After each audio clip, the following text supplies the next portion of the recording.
ஆண்டவராகிய இயேசு கிறிஸ்துவின் நாமம் மகிமைப்படுவதாக. இந்த நாளிலும் கூட நாம் கர்த்தருடைய வார்த்தையாய் தியானிக்க போகிறதான தலைப்பு, சுற்றி வா விழுந்து போகும். சுற்றி வா விழுந்து போகும் என்று ஆண்டவராகிய இயேசு ஆண்டவர் உங்களை பார்த்து சொல்லுகிறார். எதை சுற்றி வர வேண்டும், எது விழுந்து போகிறது என்பதை குறித்து நாம் தியானிக்க போகிறோம். இதற்காக நாம் எடுத்துக்கொள்ள போகிறதான வேத பகுதி எபிரேயரின் புத்தகம் 11ஆம் அதிகாரம் 30வது வசனம். இதில் இப்படியாய் சொல்லப்பட்டிருக்கிறது: விசுவாசத்தினாலே எரிகோ பட்டணத்தின் மதில்கள் 7 நாள் சுற்றி வரப்பட்டு விழுந்தது. இந்த எரிகோ எனக்கூடிய பட்டணம் இஸ்ரவேல் ஜனங்களால் சுற்றி வரப்பட்டு விழுந்தது என்று இந்த இடத்துல இந்த எபிரேயருக்கு எழுதின நிருபத்தில் சொல்லப்பட்டு, 27 அடி அகலமுள்ள மதில் 7 நாள் சுற்றி வரப்பட்டு விழுந்தது. இப்போ விசுவாசத்தினாலே இந்த மதில்கள் விழுந்தது என்று இந்த வசனம் தெளிவாய் சொல்லுகிறது. இந்த விசுவாசம் எனும் ஆயுதத்தை நீங்கள் சரியாய் பயன்படுத்தினால் உங்கள் வாழ்க்கையில் இருக்கிற தடைகள், போராட்டங்கள், நிந்தனைகள், அவமானங்கள், நெருக்கடிகள், வியாதிகள், பலவீனங்கள், பிசாசின் தாக்குதல்கள், பொல்லாத மனிதர்களுடைய சூழ்ச்சிகள் விழுந்து போகும் என்று இயேசுவின் நாமத்தினாலே நான் உங்களை பார்த்து சொல்லுகிறேன். நீங்கள் விசுவாசியுங்கள், காத்திருங்கள். இந்த ஜனங்கள் காத்திருந்தார்கள், 7 நாள் காத்திருந்தார்கள். பாருங்கள், இன்றைக்கு இந்த காத்திருப்பு இல்லை. நான் ஜெபித்த உடனே பிரச்சனைக்கு தீர்வு வர வேண்டும், என் பிரச்சனை இல்லாது போயிடணும்னு நினச்சிட்ருக்கோம். இந்த ஜனங்கள் காத்திருந்தார்கள். அதுபோல் நீங்கள் விசுவாசம் எனும் ஆயுதத்தை சரியாய் பயன்படுத்துங்கள். உங்களுக்கு விரோதமாய் தடையாய் நிற்கிற காரியங்கள் விழுந்து போகும் என்று கர்த்தர் சொல்லுகிறார். ஆவிக்குரிய வாழ்க்கையில் ஆயுதமே விசுவாசம்தான். இன்றைக்கு பாருங்கள், அநேக ஆயுதங்களை நாடுகள் பயன்படுத்தி கொண்டிருக்கிறது. அநேக ஆயுதங்கள் இருக்கிறது. அந்த ஆயுதங்களை வைத்து தான் என்ன செய்கிறாங்க? எதிரிகளை தாக்கி கொண்டிருக்கிறார்கள். ஒரு நாடு இன்னொரு நாடை வீழ்த்தி கொண்டிருக்கிறது. ஆனால் ஆவிக்குரிய வாழ்க்கையில் மிகப்பெரிய ஆயுதமானது விசுவாசம். உங்கள் எதிரிகளை வீழ்த்தக்கூடிய வல்லமை நிறைந்த ஆயுதம் விசுவாசம். உங்கள் தடைகளை வீழ்த்தக்கூடிய ஆயுதம் விசுவாசம். இதை சரியாய் பயன்படுத்துங்கள். இந்த எரிகோ என்றால் அடைக்கப்பட்ட கோட்டை அல்லது அடைக்கப்பட்ட தேசம் என்று அர்த்தம். யோசுவா 6ஆம் அதிகாரம் 1 வசனத்தில் இப்படியாய் சொல்லப்பட்டிருக்கு: எரிகோ இஸ்ரவேலுக்கு முன்பாக அடைக்கப்பட்டிருந்தது. எந்த அடைக்கப்பட்ட சூழ்நிலை இப்பொழுது உங்கள் வாழ்க்கை காணப்படுகிறது? என் வாழ்க்கையில் ஒரு காரியம் தடையாக இருக்கிறது, நான் முன்னேற முடியாதபடி, என் வாழ்க்கையில் வெற்றியை காண முடியாதபடி, என் வாழ்க்கையில் ஆசீர்வாதங்களை சுதந்திரத்து கொள்ள முடியாதபடி ஒரு தடை இருக்கிறது. அந்த முன்னேற முடியாதபடி இருக்கிற தடை எனக்கு முன்பாக அடைக்கப்பட்டிருக்கிறது. இயேசு எனும் நாமத்தை உயர்த்துங்கள், அவரை துதியுங்கள், அவரை மகிமைப்படுத்துங்கள். அடைக்கப்பட்ட நிலை உங்கள் கண்களுக்கு முன்பாக வீழ்ந்து போகும். இந்த இஸ்ரவேல் மக்களுக்கு முன்பாக அவர்களுக்கு விரோதமாய் நின்ற அந்த தடை, அவர்கள் முன்னேற முடியாதபடி இருந்த தடை வீழ்ந்தது போல இந்த நாளில் நீங்கள் விசுவாசிக்கும் பொழுது உங்கள் கண்களுக்கு முன்பாக அந்த தடைகள் வீழ்ந்து போகும். நல்லா பாருங்கள், ஆண்டவராகிய இயேசுவானவர் இந்த எரிகோ மதில்களின் கதவுகளையோ இல்லை எரிகோவையோ திறக்க விரும்பவில்லை. ஏனெனில் இதை திறந்தால் மறுபடியுமாய் அதை ஒருவன் பூட்டுவான். ஆகையால் தான் பாருங்கள், ஆண்டவராகிய இயேசுவின் திட்டமே இதை உடைக்க வேண்டும். இதை உடைத்தால் மறுபடியுமாய் இதை கட்ட முடியாது. இன்றைக்கு ஆண்டவர் உங்கள் வாழ்க்கையில் காணப்படுகிறதான தடைகளை திறக்க விரும்பவில்லை, அதை உடைக்க விரும்புகிறார். நீங்கள் விசுவாசிக்கிறீர்களா? நீங்கள் விசுவாசிக்கிறீர்களா? நீங்கள் விசுவாசிக்கும் பொழுது உங்கள் வாழ்க்கையில் இருக்கிற தடைகள் விழுந்து போகும், அது உடைபட்டு போகும். பாருங்கள், இந்த சம்பவத்தில் யோசுவாவின் தலைமையில், ஒரு ஊழியருடைய தலைமையில் இந்த ஜனங்கள் நடத்தப்படுகிறார்கள். நடத்தப்படும் சூழ்நிலையில் வழியில் இந்த எரிகோ எனக்கூடிய ஒரு அடைக்கப்பட்ட பட்டணம், அதை தாண்ட வேண்டும், அதை ஜெயிக்க வேண்டும். அது இவருடைய வாழ்க்கையில் ஒரு பெரிய தடையாக இருக்கிறது. இப்போ இந்த சூழ்நிலையில் இந்த ஜனங்கள் சுற்றி வருகிறார்கள். விசுவாசத்தினாலே எரிகோ விழுந்தது. இப்போ சொல்லுங்கள், என் வாழ்க்கையில் தேவைப்படாது இருக்கிற காரியங்கள், நான் வேண்டான்னு நினைக்கிற காரியங்கள் விழுந்து போகும். இந்த விழுந்து போன உடைக்கப்பட்ட எரிகோவை அடுத்தது என்ன செய்கிறாரா இந்த யோசுவா? பாருங்கள், யோசுவா 6ஆம் அதிகாரம் 24வது வசனத்தில் இப்படியே சொல்லப்பட்டிருக்கிறது: பட்டணத்தையும் அதில் உள்ள யாவையும் அக்னியினால் சுட்டெரித்தார்கள். அதாவது உடைக்கப்பட்டது, வீழ்ந்தது மட்டும் இல்லை, அதுக்குள்ளே இருக்கிற எல்லா காரியங்களையும் சுட்டெரித்தார்கள். இப்போ இடிப்பது ஆண்டவராகிய இயேசுவின் வேலை, சுட்டெரிப்பது நம் வேலை. இன்றைக்கி என்ன பண்ணிடுறோம்? ஆண்டவர் என் தடையை உடைச்சிட்டாரு மட்டும் பார்க்குறோம். அதுக்குள்ளே இருக்கிற பொல்லாத காரியங்களை சுட்டெரிக்கிறது நம்ம வேலை. இந்த எரிக்கோன்னா என்ன அர்த்தம் பார்த்திங்கன்னா, சபிக்கப்பட்ட வாழ்க்கை, சபிக்கப்பட்ட ஒரு வாழ்க்கை. இன்றைக்கும் வாழ்க்கையில் நாம் சில எரிக்கோக்களை கட்டி வைத்திருக்கிறோம். இதை தான் ஆண்டவர் இடிக்க விரும்புகிறார். எத்தனை பேர் சாபத்தை கட்டி வச்சுருக்கிறீங்க? எத்தனை பேர் பாவத்தை கட்டி வச்சுருக்கிறோம்? இதை இடிக்கணும். இப்போ இதை இடிக்கிறது ஆண்டவராக இயேசுவின் வேலை.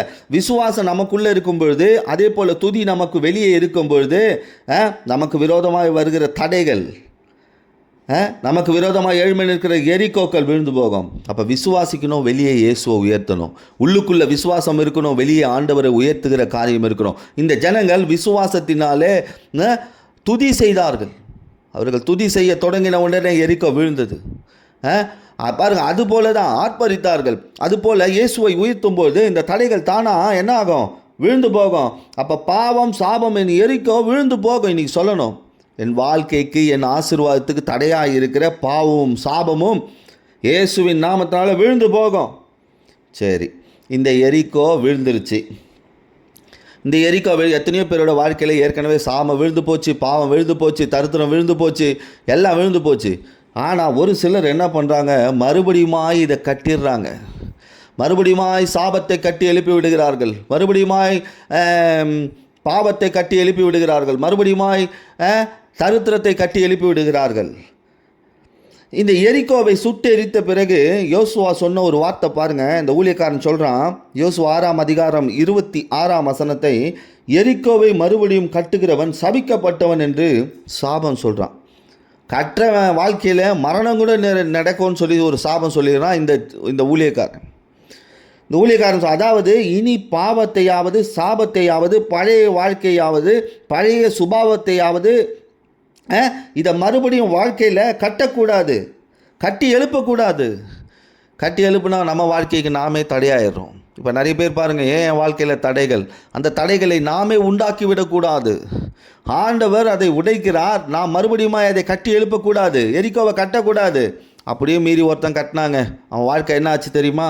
1 ராஜாக்கள் 16ஆம் அதிகாரம் 34வது வசனத்தில் பெத்தேல் ஊரான் ஆகிய ஈயேல் என்ன பண்ணான்? எரிக்கோவை கட்டினான். நான் சுருக்கமாக சொல்லி கொண்டு இருக்கிறேன். யோசுவா பாருங்கள், இந்த ஈயேல் எனக்கூடியவன் பெத்தேல் ஊரான் எரிக்கோவை கட்டுறான். யோசுவா சொன்ன சாபம் இவன் மேல் வந்தது. இவன் பிள்ளைகள் என்ன பண்ணார்கள்? சாக கொடுத்தான். இவன் பிள்ளைகள் மறித்து போகிறாங்க. இந்த மனுஷன் பாருங்கள், ஈயேல் தானாய் போய் சாபத்தை வாங்கி கொண்டான். தானாக போய் வாங்கிக்கிறது பிரச்சனையை. இவன் வாங்கிறது மட்டும் இல்லாமல் இவன் பிள்ளைகளுக்கும் இந்த பிரச்சனையை வாங்கி கொடுத்துட்டான். பாவம் இந்த பிள்ளைகள். இவன் செய்த தவறால் இந்த பிள்ளைகள் என்ன பண்ணுறாங்க? பாதிக்கப்படுகிறார்கள். இவன் எந்த ஊர்க்காரன்? பெத்தேல். பெத்தேல்னா என்ன அர்த்தம்? தேவனுடைய வீடு. இயேசுவின் வீடாக இருக்க வேண்டியவன் சாபத்தை கட்டி எழுப்பி விட்டான். இவன் எரிக்கோவுக்கு அஸ்திவாரம் போடும்பொழுதே மரணம் வந்துருச்சு. அப்போ இன்றைக்கு நாம் போடக்கூடிய அஸ்திவாரம் நம் பிள்ளைகளுக்கு பாதிப்பை உண்டு பண்ணுகிறதா இருக்கிறது, சந்ததிகளை பாதிப்புக்குள் உண்டு பண்ணுகிறதா இருக்கிறது. யோசுவா சொன்னான், ஊழியக்காரன் சொன்னான், இதை மறுபடியும் கட்டுகிறவன் சபிக்கப்பட்டவன் என்று. அதை மீறியும் அதை செய்தான். செய்தபோது அவன் வாழ்க்கையில் விளைவுகள் பயங்கரமாக இருந்தது. தெய்வீக வாழ்க்கை மறித்து போயிடும். மறுபடியும் எரிக்கோவை கட்டினால் தெய்வீக வாழ்க்கை மறித்து போயிடும். ஜப வாழ்க்கை மறித்து போயிடும். ஆவிக்குரிய சபை ஐக்கியம், ஊழியர்களோடு இருக்கிற ஐக்கியம் மறித்து போயிடும். நாம் கட்ட வேண்டியது எருசலேமை, தெய்வீக வாழ்க்கையை கட்ட வேண்டும். அதை தான் நெகோமியா 2ஆம் அதிகாரம் 17வது வசனத்தில், வாருங்கள் எருசலேமை கட்டுவோம் என்று நெகோமியா சொல்கிறார் பாருங்கள். அப்போ எருசலேம்னா தெய்வீக வாழ்க்கையை கட்டி எழுப்பணும், எரிக்கோவை கட்டி எழுப்பக்கூடாது. சங்கீதம் 102:15, கர்த்தர் சீயோனை கட்டி தமது மகிமையை வெளிப்படுத்துவார். சீயோன் நம் வாழ்க்கையை அவர் கட்டி எழுப்புவார். அப்போ எரிக்கோ தோல்வியின் வாழ்க்கையை இடித்துடணும். உன் ஆசீர்வாதமான வாழ்க்கையை அவர் கட்டி எழுப்புவார். உங்கள் வாழ்க்கை தெய்வீகமாய் மாறும். அப்போ இன்றைக்கு நாம் எரிக்கோவை இடிக்கணும், ஆவிக்குரிய வாழ்க்கையை நாம் கட்டணும். அப்படி இருக்கணும். அப்போ கட்டும்போது நம் வாழ்க்கை செழிப்பாய் மாறும். எரிக்கோனா என்ன? இந்த பழைய சுபாவம், பழைய பாவம், பழைய வாழ்க்கை இதை மறுபடியும் கட்டி எழுப்பணும்னு நினைக்கக்கூடாது. ஃபஸ்ட்டு சொன்னேன், எரிக்கோ விழுந்தது, அது சுட்டரிக்கப்பட்டது. அப்போ எரிக்கோவை கட்டக்கூடாது. ரெண்டாவது, எரிக்கோவுக்கு போகக்கூடாது. அது ரொம்ப முக்கியம். ஆண்டவர் ஏற்கனவே என் வாழ்க்கையில் அநேக அற்புதங்களை செய்திருக்கிறார். அந்த தடையாக இருந்த காரியங்களை உடைத்திருக்கிறார், அதை சுட்டரித்திருக்கிறார். அதை மறுபடியும் கட்டக்கூடாது. அடுத்தது, எரிக்கோவுக்கு போகக்கூடாது. ரெண்டாவது, அதாவது மறுபடியும் பாவ வாழ்க்கைக்குள், பாவ சுபாவத்திற்குள், சாபத்திற்குள் போகக்கூடாது. இதற்கு உதாரணம் சொல்கிறேன் பாருங்கள். புதிய ஏற்பாட்டில் லூக்கா எழுதின சுவிசேஷம் 10ஆம் அதிகாரம் 30வது வசனத்தில் இயேசு பிரத்யுத்தமாக, ஒரு மனுஷன் எருசலேம்லேருந்து எரிக்கோவுக்கு போனான். இயேசு சொல்கிறார் பாருங்கள், எங்கேருந்து? எருசலேம்லேருந்து எரிக்கோவுக்கு போனான். அதாவது தேவனுடைய வீட்டிலிருந்து எங்கே போனான்? எரிக்கோ, சபிக்கப்பட்ட இடத்துக்கு போகிறான். போகிற வழியில் கல்லர் கையில் அகப்பட்டான். அவர்கள் அவன் வஸ்திரங்களை உரிந்து கொண்டு அவனை காயப்படுத்தி குத்துயிராக விட்டு போனார்கள். பார்த்தீங்களா? எரிக்கோக்கு போகிற வழியிலே கல்லர், அதாவது திருடன் கையில் அகப்பட்டான். இயேசுவின் வீட்டிற்குள் இருக்க வேண்டியவன் சபிக்கப்பட்ட இடத்தை நோக்கி போகும்பொழுது நம்ம போகிறோமோ இல்லையா, நம்ம இருதயம் போயிடுது. சில நேரத்தில் சபிக்கப்பட்ட காரியங்களை நினைக்க சொல்லுது. இவன் என்ன பண்ணான்? கல்லர், திருடன் கையில் அகப்பட்டான். திருடன், இந்த திருடன் யாரை காண்பிக்கிறது? பிசாசின் கையில் அகப்படுகிறான். அப்போ தேவனுடைய வீடாக இருக்க வேண்டியவர்கள் எரிக்கோக்கு பயணமாக போகும்பொழுது, தன் வாழ்க்கையை எரிக்கோவை நோக்கி நகர்த்தும் பொழுது திருடன் கையில் மாட்டிக்கொள்கிறான். அதாவது பிசாசின் கையில் அகப்படுகிறான். அப்படின்னா சபை கூடுதலை விட்டு வெளியே போகும்பொழுது, உபதேசத்தை விட்டு வெளியே போகும்பொழுது, கர்த்தருடைய வார்த்தையை விட்டு வெளியே போகும்போது பிசாசு ரெடியாக இருக்கான் பிடிச்சிக்கிறதுக்கு. அப்போ ஆசீர்வாதத்தை விட்டு சாபத்தை நோக்கி செல்வது, ஜெயத்தை விட்டு தோல்வியை நோக்கி செல்வது, இப்படியும் சொல்லலாம். இதுதான் இயேசு சொன்னார். இந்த மனுஷன் இப்படி தான் எருசலேம்லேருந்து எரிக்கோவுக்கு போய்விட்டான். பாருங்கள், எருசலேம்லேருந்து எரிக்கோ 27 கிலோமீட்டர். அப்போ பாதியிலே மாட்டிக்கிட்டானா என்ன ஆச்சு? 13 கிலோமீட்டர். பாதியிலே சிக்கிக்கிட்டான். யார் கையில்? கல்லர் கையில். என்ன நடந்தது தெரியுமா? லூக்கா 10ஆம் அதிகாரம் 33, 34 வசனங்களில் இங்கே நல்ல சமாரனாகி இயேசு வந்தார். அவனை கண்டார், மனதுருகினார், அவன் காயங்களை கட்டினார், அவனை பராமரித்தார். அப்போ எரிக்கோ பழைய வாழ்க்கை. இன்றைக்கி ஒரு சிலர் அப்படி இருக்கலாம். ஏதோ தெரியாத பண்ணிட்டேன் பாஸ்டர், தெரியாத பண்ணிட்டேன், போயிட்டேன், பழைய உபதேசத்திற்குள்ளே, பழைய வாழ்க்கைக்குள்ளே, பழைய சிந்தனைக்குள்ளே, பழைய மனுஷனுக்குள்ளே, பழைய பாவத்துக்குள்ளே போயிட்டேன். ஆனால் ஆண்டவர் சொல்கிறாரு, பரவாயில்ல, இன்றைக்கு நீ மனம் திரும்பு, உன்னுடைய எரிக்கோ வாழ்க்கையை விட்டு. இயேசு பார்க்கிறார், அவர் மனதுருகிறார், காயங்களை கட்டுகிறார். இப்போ எரிக்கோக்கு போகாத, எரிக்கோக்கு போகக்கூடாது. ஏன்னா எரிக்கோவில் யார் இருக்காங்களாம்? குருடர்கள் இருந்தார்கள் என்று சொல்லப்பட்டிருக்கிறது. லூக்கா 18ஆம் அதிகாரம் 35வது வசனத்தில் அவர் இயேசு எரிக்கோவுக்கு சமீபமாய் வரும்பொழுது ஒரு குருடன் வழி அருகே உட்கார்ந்து பிச்சை கேட்டு கொண்டிருந்தான். எங்கே? எரிக்கோவில். இந்த எரிக்கோவில் இந்த சாப வாழ்க்கைக்குள்ளே, பாவ வாழ்க்கைக்குள்ளே இருந்தால் தேவ தரிசனம் போயிடும். தேவ தரிசனம் இல்லாத வாழ்க்கையாக மாறிடும். அடுத்தவர்களை அண்டி வாழ்கிற வாழ்க்கை மாறிடும். பிச்சை கேட்கிற நிலைமைக்கு போயிடும் வாழ்க்கை. அப்போ இந்த தேவ தரிசனம் இல்லை, பார்வை இல்லைன்னா அவன் வாழ்க்கையில் இருள் ஆளுகை செய்திடும். பிச்சைக்கார வாழ்க்கை வந்துடும், இருள் ஆளுகை. கிறிஸ்துவின் மித்தம் நீங்கள் தரித்திரப்பட்டால் நீங்கள் பாக்கியவான்கள், கிறிஸ்துவின் ஐஸ்வர்யம் உங்களை மேற்கொள்ளும். ஆனால் எரிக்கோ வாழ்க்கைக்குள் தரிசனம் போனால் அந்த இருளை யாராலும் மாற்ற முடியாது. லூக்கா 18ஆம் அதிகாரம் 40, 41, 42, 43 வசனங்களை நான் சுருக்கமாய் சொல்லுகிறேன் பாருங்கள். இப்படிப்பட்ட நிலைமையில் இருந்தவனை இயேசு கிட்டே வந்தார் என்று சொல்லப்பட்டு அவனை நோக்கி உனக்கு என்ன செய்ய வேண்டும் என்று கேட்டார். எரிக்கோவில் இருந்துட்டான், பார்வை போயிடுச்சு, தேவ தரிசனம் போயிடுச்சு, வாழ்க்கை இருளாக இருக்குது. இப்போ ஆண்டவர் கேட்குறா, உனக்கு என்ன வேணும்? நான் என்ன செய்யணும்? அவன் பார்வை அடைய வேண்டும் என்றான். அப்படின்னா என்ன அர்த்தம்? ஆண்டவரே, இந்த எரிக்கோவின் வாழ்க்கை எனக்கு வேண்டாம், என் வாழ்க்கை இப்போ இருளாக இருக்குது, என் வாழ்க்கையை வெளிச்சமாக மாற்றுங்க. உடனே ஆண்டவர் சொன்னார், நீ பார்வை அடைவாயாக, உன் விசுவாசம் உன்னை ரட்சித்தது என்றார். அவர் உடனே பார்வை அடைந்தான், தேவனை மகிமைப்படுத்தினான், அவருக்கு பின் சென்றான் என்று சொல்லப்பட்டது. இங்கே பாருங்கள், இந்த எரிக்கோவின் வாழ்க்கையை மாற்றுகிறார். ஒரு எரிக்கோவுக்கு போனவனுடைய வாழ்க்கையில் குத்துயிரும் கொலையுருமா ஆச்சு, அவனை காயம் கட்டி அவனை மாற்றுகிறார். அவன் மாற்றாருன்னும் போது நாம் மாறிடணும், நாம் மாற்றிக்கணும் நம்ம மனதை. மறுபடியும் எரிக்கோவின் சிந்தனை நமக்குள்ளே இருக்கும்போது மறுபடியும் குத்துயிருமாய் கொலையுருமாய் இருந்தவன் கடைசியில் மரணத்துக்குள்ளே நடத்திடுவான். ரெண்டாவது பாருங்கள், ஆண்டவரே, என்னுடைய வாழ்க்கையில் ஒரு தேவ தரிசனம் இல்லை, என் வாழ்க்கை இருளாக இருக்குது. அதற்கு காரணம் நாம் இருக்கும் இடம் எரிக்கோ. நான் பழைய பாவத்திற்குள்ளும் சாபத்திற்குள்ளும் பழைய சுபாவ மனிதனுக்குள்ளும் இருக்கிறேன். என் வாழ்க்கையை நீங்கள் மாற்றுங்க ஆண்டவரே சொன்னால். சொன்ன உடனே ஆண்டவர் சொன்னா, உன் விசுவாசம் உன்னை ரட்சித்தது. விசுவாசிங்க, உங்கள் இருளான வாழ்க்கையை மாற்ற இயேசு வல்லவர். மாற்றினார் பாருங்க. உடனே அவன் என்ன பண்ணானா, இயேசுவுக்கு பின் சென்றான். இன்றைக்கி அப்படிதான், என் பிரச்சனை மாறின பிறகு நான் உலகத்துக்குள்ளே போகிறேன், நான் இயேசுவை பின்பற்ற மாட்டேன். அப்படி போகிறவர்களுடைய வாழ்க்கை அதிக கேடுள்ளதாய் மாறி இருக்கிறது. இன்று இயேசு வந்திருக்கிறார் உங்கள் இருளை உடைத்து உங்கள் வாழ்க்கையில் வெளிச்சத்தை தரும்படி. அப்போ எரிக்கோவை ஏற்கனவே ஆண்டவர் உடைச்சிட்டாரு, அதை சுட்டெரிச்சாச்சு. அப்போ மறுபடியும் நாம் எரிக்கோவை கட்டி எழுப்பக்கூடாது, மறுபடியும் எரிக்கோவுக்கு போகக்கூடாது. மூன்றாவது காரியத்தை சொல்கிறேன், எரிக்கோவில் தங்கக்கூடாது. மூன்றாவது, தங்கினால் இருதயம் கரைந்து போகுமா? இருதயம் கரைஞ்சு போகும். யோசுவா 2ஆம் அதிகாரம் 1 வசனம். யோசுவா எரிக்கோவை வேவு பார்க்க போது அங்கே ஆட்களை அனுப்புகிறார். அந்த மதில் மேலே ஒரு ஸ்திரீ குடியிருக்கிறாள். அவள் சொன்னது பாருங்கள், அதே யோசுவா 2ஆம் அதிகாரம் 11வது வசனம், எங்கள் இருதயம் கரைந்து போயிற்று. அப்போ எரிக்கோவின் வாழ்க்கை வாழும் பொழுது இருதயம் கரைந்து கொண்டே போகும். அதாவது எரிக்கோ ஏற்கனவே சொன்ன பாவ வாழ்க்கைக்குள் சாப வாழ்க்கைக்குள் தங்கினால் இருதயத்தின் தைரியம் போயிடும், இருதயத்துக்குள்ளே இருக்கிற தைரியம் போயிடும். இயேசு இருக்க வேண்டிய இருதயத்தில் இப்போது எரிக்கோ.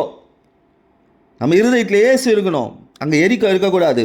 சாபம், பாவம், இருள், தரிசனம் இல்லாத வாழ்க்கை, அவிசுவாசம், இது இருக்கக்கூடாது. ஏன்னா இந்த அவிசுவாசம் ஒரு மனுஷனை அழிச்சிடும். விசுவாசம் நம்முடைய வாழ்க்கையை உயர்த்தும். அப்போ நாம் எந்த இடத்துல இருக்கிறோம், எந்த இடத்துக்கு போகக்கூடாது, எந்த இடத்துல தங்கக்கூடாது. ஆண்டவர் தெளிவாக பேசுகிறார் பாருங்கள். எரிக்கோ உங்கள் இருதயத்தில் இருக்கிற நல்ல ஆசீர்வாதங்களை அழிச்சிடும். ஆனால் நம்ம நினச்சிட்ருக்குறோம், நம்ம இருதயத்தில் என்ன இருக்குதுன்னு யாருக்கு தெரியும்? நமக்கு தான் தெரியும். எரிக்கோ இருக்கா, இயேசு இருக்காரா? இயேசு இருக்கார் வெளியரங்கமாக சொல்லிவிட்டு இருதயத்துக்குள்ளே எரிக்கோ இருந்தால் எரிக்கோவை புதைத்து வைத்திருக்கிறோமா? ஆண்டவருக்கு எல்லாம் தெரியுங்க நம்முடைய இருதயத்துக்குள்ளே என்ன இருக்குன்னு சொல்லி. யோசுவா 7ஆம் அதிகாரம் 21வது வசனத்தில் பாருங்கள். ஆகான் என்பவன் பாபிலோனின் சால்வை 200 வெள்ளி சேக்கால் 50 சேக்கால் வெள்ளி இதை கூடாரத்தின் மத்தியில் பூமிக்குள் புதைத்து வைத்திருந்தான்.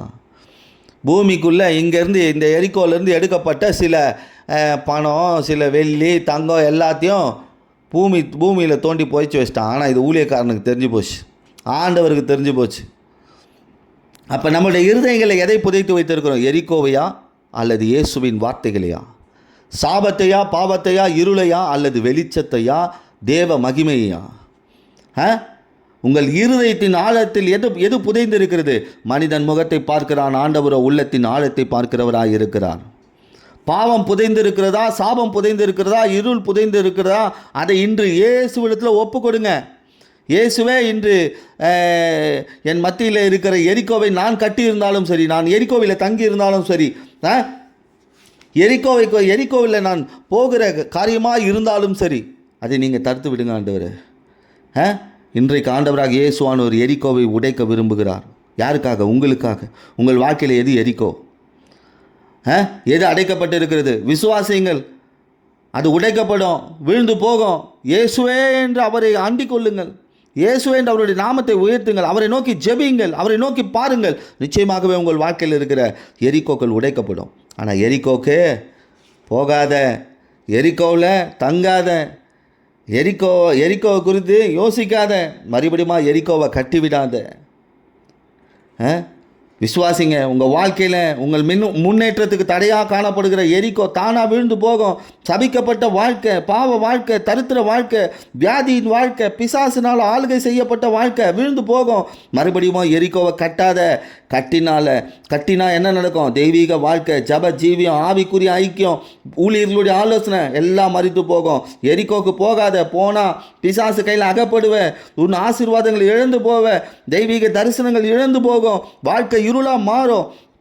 எரிக்கோவில் தங்காத, தங்கினா உன் இருதயம் பலவீனப்படும், தைரியம் போயிடும். எரிக்கோவின் அனுபவம் இருதயத்திற்குள்ள புதைத்து வைக்காத, அது உன் வாழ்க்கையை இருளாய் மாற்றிவிடும். இன்றைக்கு விசுவாசிங்க, இயேசுவானவர் என் வாழ்க்கையில் கடந்து வந்திருக்கிறார். என் வாழ்க்கையில் இருக்கிற தடைகளை உடைக்கும்படி நான் இயேசுவை உயர்த்துவேன். என் வாழ்க்கையில் இருக்கிற எரிக்கோக்கள் விழுந்து போகும். நான் இயேசு என்ன சுற்றி வந்து கொண்டிருக்கிறார், நான் இயேசுவையே சுற்றி வாழ்வேன் என்று சொல்லுங்கள். நிச்சயமாகவே உங்கள் வாழ்க்கையில் இருக்கிற தடைகள் விழுந்து போகும் என்று இயேசுவின் நாமத்தினாலே உங்களை ஆசீர்வதிக்கிறேன். கர்த்தர் உங்கள் வாழ்க்கையில் பெரிய காரியங்களை செய்வாராக. ஆமென்.